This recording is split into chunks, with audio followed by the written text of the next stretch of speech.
We happened to find a hermit crab without a shell on a tidal flat. We were so surprised that we took a closer look under a microscope. What secrets does a hermit crab hide? Fishy science. We came to the tidal flat to collect specimens, and today we found so many unusual creatures. Let's take a look at the amazing animals we discovered on the tidal flat. While collecting specimens at night, we found a hermit crab without a shell. We took a closer look under the microscope. Can you see it?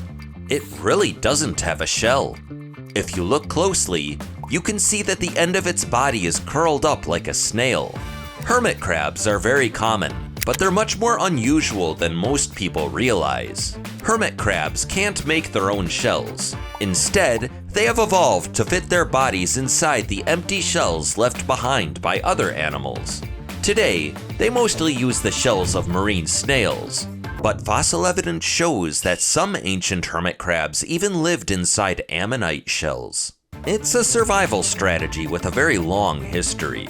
Because of this, their bodies have evolved into a shape that's perfectly suited for living inside another animal's shell.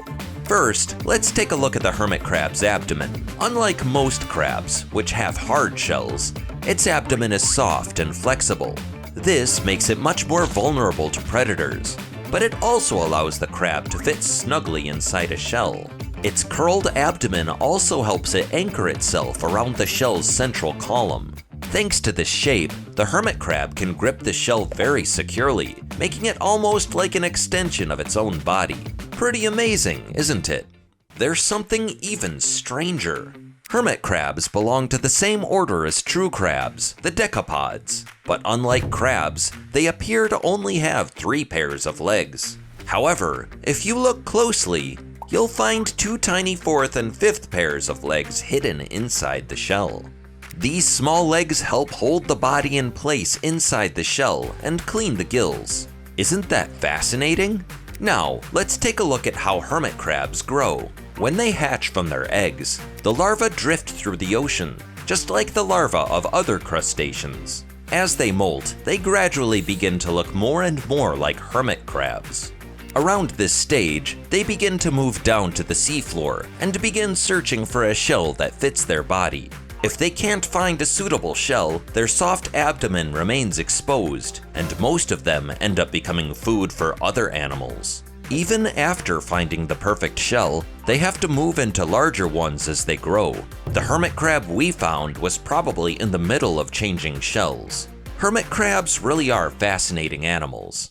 Next, we found another strange creature buried in the mud. We carefully dug it out. We finally managed to pull it out, but we had no idea what it was.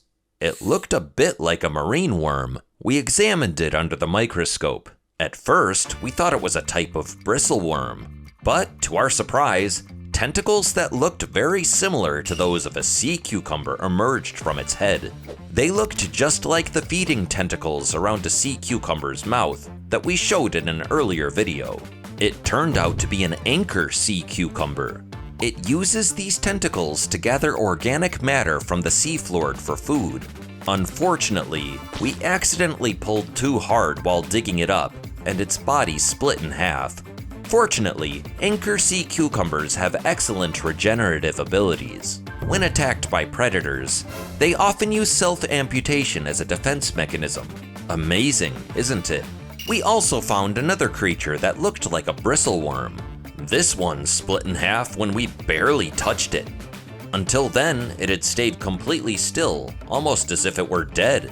But after splitting, both halves started moving. If anyone knows what this creature is, please let us know in the comments. As we continued exploring the tidal flat, we noticed an unusually large number of bright yellow creatures scattered everywhere. Most animals try their best to avoid being seen by predators, so we wondered if these creatures simply tasted so bad that nothing wanted to eat them. When we took a closer look, they turned out to be sea pens. They're fascinating animals that glow when touched. Because they're called sea pens, some people mistake them for plants, but they're actually a type of coral. They're animals, and they feed using tiny polyp tentacles that extend from the sides of their bodies. We even found one with a rather unusual shape. Next, right nearby, we spotted 2 crabs locking claws. So we watched to see what they were doing. At first, we thought they might be courting, but when we checked their abdomens, they both turned out to be males. These are sentinel crabs. When defending their territory, they spread out their claws and face each other as if comparing their body size. Finally, we were lucky enough to come across a very large, long-armed octopus. It's pretty big, isn't it? We watched it jet water out through its siphon, and took a look at the mouth and the center of its arms. Since it wasn't the animal we had come to collect, we let it go after observing it for a while. At Fishy Science, we show you scientific knowledge directly with your own eyes. If there are any living things or experiments you're curious about, please leave them in the comments. We may turn them into a video. That's all for today's video. Thanks for watching today's episode of Fishy Science.